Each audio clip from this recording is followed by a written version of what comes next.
Algum de vocês aqui alguma vez já quis voltar no tempo?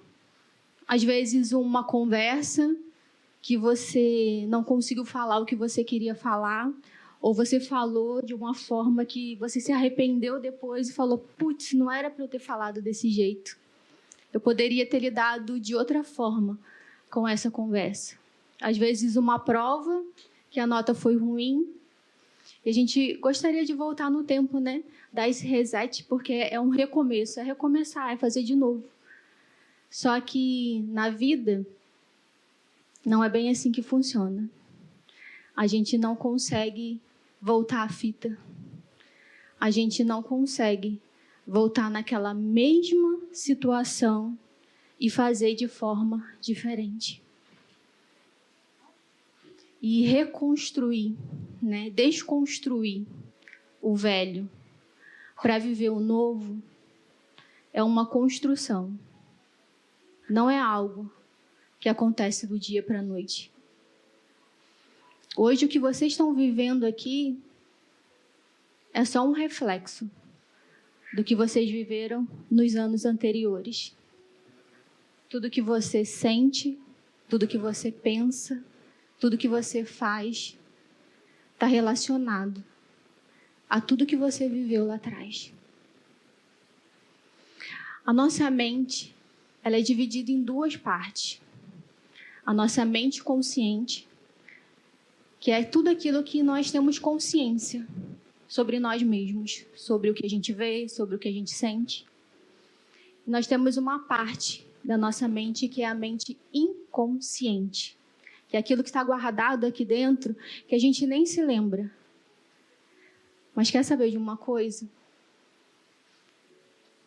Os nossos comportamentos são 95% influenciados pela nossa mente inconsciente. Apenas 5% que você faz, você tem consciência que você está fazendo. Lascou tudo, né? Lascou, eu sei. Lascou. Eu quero contar uma história para vocês. A história da Ana. Ana nasceu num lar em que os pais dela tinham muitos conflitos. Muitos. Eles brigavam. Até que um dia, a mãe de Ana se cansou daquilo tudo. Falou, chega, eu não aguento mais isso. E ela foi embora. Ela largou a Ana, o irmão de Ana e o marido. E aí sabe o que aconteceu com ela? O pai dela ficou tão enfurecido com o que a esposa tinha feito de ir embora e ter abandonado eles, que ele começou a descontar tudo em Ana. Ele olhava para ela, me desculpe a palavra que eu vou falar aqui, mas foi o que foi pronunciado para a vida dela. E ele falava para ela, você é uma vagabunda, você não presta, você é igual à sua mãe.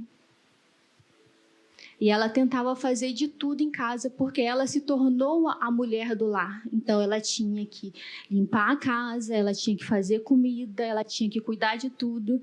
E quando chegava a noite, o pai dela falava, você não vale nada, você é igual a sua mãe. Ana cresceu. E o que ela mais queria era sair de casa. Era sair daquela convivência que ela tinha. E aí ela encontrou um homem que era mais velho do que ela, e ela foi embora de casa com esse homem. Só que esse homem não tratava a Ana bem. Ele xingava a Ana, ele batia nela, ele maltratava. Ana engravidou da sua primeira filha, e aí chegou um dia que Ana não aguentou mais. E foi embora com a sua filha. Saiu daquela casa. E aí, Ana precisava sustentar aquela filha, né? Afinal de contas, era a filha dela. E a única alternativa que Ana achou para conseguir sustentar a filha dela foi se prostituindo. E ela ficou ali por um bom tempo. Depois, Ana saiu, conheceu uma outra pessoa, um homem muito bom, que cuidava dela, cuidava da filha. Só que Ana vivia traindo o seu esposo. O que eu quero falar aqui para vocês? Vocês conseguem entender que a Ana, ela produziu comportamentos de acordo com o que o pai falou que ela era? O pai de Ana falou o que para ela? Que ela era uma vagabunda. O que ela foi fazer? Primeiro, ela encontrou um homem mais velho. Sabe por quê? Porque ela estava em busca de uma figura paterna. Porque o pai que ela tinha em casa não tratava ela como ela merecia. Então ela foi em busca dessa referência, dessa figura. Você acha mesmo que não tinha nenhuma outra opção para Ana a não ser se prostituir? Tinha. Mas ela não conseguia enxergar. Porque dentro dela, ela acreditava que ela era uma vagabunda. E ela foi e seguiu essa história. Ela viveu essa narrativa que foi lançada sobre a vida dela. Talvez essa história aqui não tenha nada a ver com você. Você fala, não, Pamela, de jeito nenhum. Eu moro com meus pais, eles têm um ótimo casamento. Tem nada a ver comigo. Que bom, que bom. Mas às vezes são outras coisas. Às vezes a superproteção dos seus pais. De cuidar muito, sabe? De zelar, de não deixar você fazer muitas coisas. E isso gera em você uma sensação de incapacidade. Ou, talvez, você se torna uma pessoa perfeccionista. Você quer fazer tudo certinho, para agradar os seus pais, porque, afinal de contas, ele está sempre ali te amando, te oferecendo afeto. Ou talvez não. Talvez a sua história não seja igual a Ana. Talvez realmente o seu pai te abandonou e você foi criado apenas pela sua mãe. Ou talvez ao contrário, talvez a sua mãe te abandonou e foi embora. E você foi criada só pelo seu pai. E o que eu estou querendo dizer com isso? É que a falta de afeto gera muitas feridas. Quando a criança, ela não se sente amada, ela não se sente protegida pela ausência dos pais. Eu sei que aqui no Japão é muito comum essa ausência. E às vezes não é nem por não ter afeto. Às vezes é por causa do trabalho. Muitas horas de zangueô. E às vezes você, por estar um pouquinho maior, às vezes tem um irmão mais novo. E aí a atenção vai mais para o irmão mais novo do que para você, porque você já é maiorzinho, então ele precisa um pouco mais de cuidado dos pais. Só que isso te machuca. Você sente falta do amor e do carinho do seu pai. Você tenta entender. Você tenta até ajudar. Mas isso dói em você. E isso te machuca. A falta de amor, a falta de afeto pode fazer com que você force amizades, querer estar com pessoas que não querem estar com você, que não reconhece as suas qualidades, que está sempre te desprezando, sempre te diminuindo, sempre querendo colocar um defeito em você. Pode fazer você se envolver com uma pessoa que não vai cuidar de você. que não vai saber te valorizar. Não vai conseguir olhar para você e ver o quanto que você é especial. Ou talvez o que aconteceu com você foi a comparação. Eu estou falando aqui de pai, de mãe, mas às vezes vem de um tio, de um professor na escola. Eu não sei, eu não conheço a sua história. Mas tenta se encontrar. Tenta encontrar a sua raiz dentro de você mesmo. Eu estou te dando vários exemplos aqui, mas é para você se encontrar. E de repente foi a comparação com um primo, com um irmão mais velho. Você era sempre comparado, às vezes por nota na escola, por se comportar. Ou às vezes você foi muito julgado ou julgada porque você tem muita energia. Às vezes porque você gosta de falar. Isso era visto como muito barulho, você é muito barulhento. Ou de repente ao contrário. Você é mais quietinho, sabe? Mais quietinha. Gosta mais da sua companhia, de estar sozinha, curte. E aí as pessoas viam isso um problema. E apontam, ou aponta ainda para você, como se isso não fosse normal. Quer lançar você para uma vida que você às vezes nem quer. De muitos envolvimentos, de muitas amizades, sendo que você não precisa de muitas amizades. As que você tem é fiel e você gosta de estar com elas e é o suficiente para você. Mas às vezes para alguém não é. E quis lançar isso sobre você. Talvez em algum momento da sua vida você se sentiu rejeitado. E você traz essa dor da rejeição. E aí sabe o que acontece? Você vai querer provar para as pessoas que você é legal, que você é uma boa amiga, que você é um bom amigo. Ou você vai querer chamar muita atenção. Só que sabe o que acontece?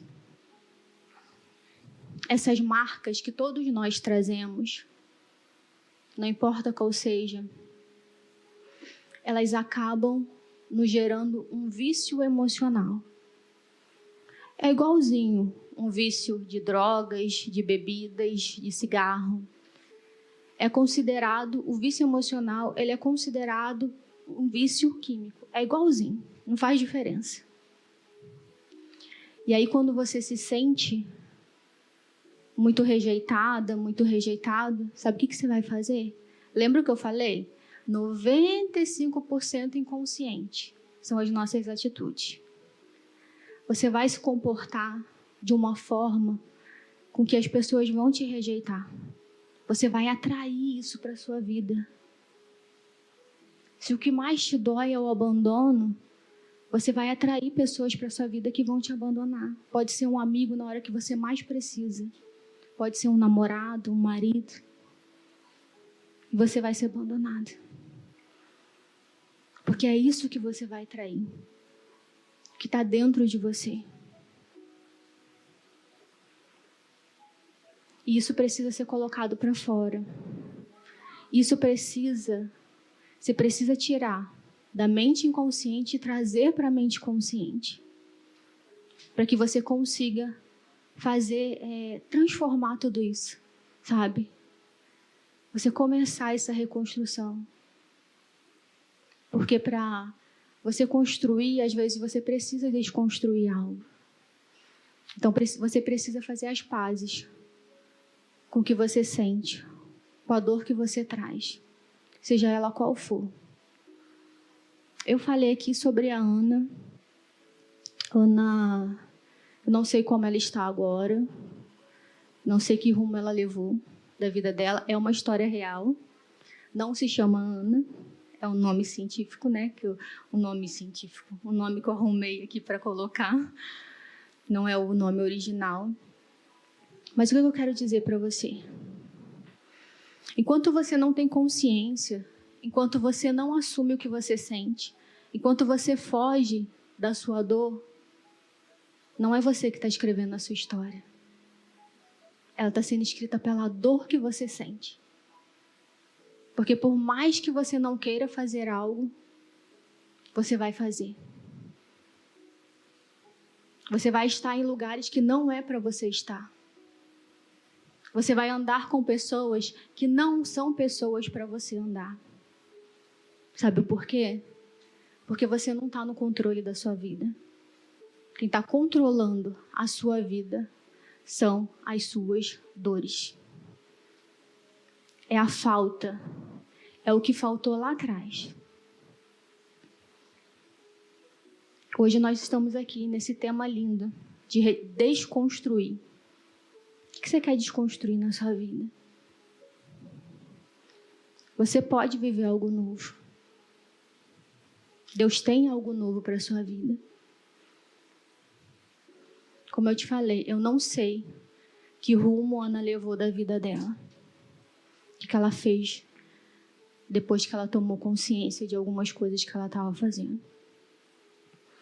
Mas de uma coisa eu tenho certeza. Não importa a sua história. Não importa o que você passou. É possível ressignificar e mudar tudo. Viver totalmente ao contrário. A construir a vida que você quer. A se tornar a pessoa que você quer. Você quer se tornar quem? Uma pessoa mais segura. Uma pessoa que consegue se expressar, falar os seus sentimentos. Ao invés de ficar engolindo. Chorando às vezes sozinho. Porque não tem coragem de falar o que você sente. Você pode mudar a sua vida. Você pode escrever a sua história. Eu não fui planejada pelos meus pais. Quando eles descobriram que eu estava na barriga, né? A decisão foi, vamos tirar essa criança. E aí já estava tudo pronto. Tudo, remédio comprado, tudo. E aí minha mãe desistiu. Ela fingiu que tinha feito, mas não fez. Quando meu pai foi dar por conta, a barriga só estava crescendo. O que aconteceu? Acho que o remédio não fez efeito. E aí eu tenho uma irmã mais velha. E quando meu pai viu que a minha mãe estava grávida, ele começou a sonhar com um menino. Porque ele já tinha uma menina.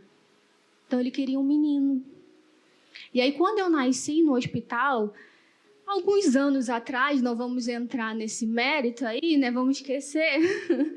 Não era muito comum ultrassonografia, sabe? Para você saber o sexo. E meus pais também não tinham tantas condições financeiras. Então eu só fui saber o que eu era quando eu nasci. E aí minha avó chegou em casa, foi brincar com o meu pai. Dizer, Carlos, é um menino. Você imagina a alegria do homem saltando e pulando porque era um menino? Até minha avó falar, é brincadeira, é uma menina. Isso foi o suficiente para minha avó vir a falecer alguns anos depois e meu pai nunca mais olhar para a cara dela. Falar nada com ela. Nada. E minha mãe ficou muito brava com meu pai, não entendia o porquê que ele não voltava a falar com a minha avó, porque era mãe da minha mãe, né? Minha avó materna. E eu fui crescendo. E meu pai sempre falava uma coisa para mim, desde pequenininha. Eu amo você. Mas a sua mãe, ela não te ama. A sua mãe só ama a sua irmã. E eu fui crescendo, ouvindo isso. Quando eu fiz uns 9 anos, mais ou menos, essa mesma pessoa que falou que me amava, foi embora de casa. Simplesmente resolveu ir embora. Você acha que ele voltou para me ver? Não. Ele foi embora.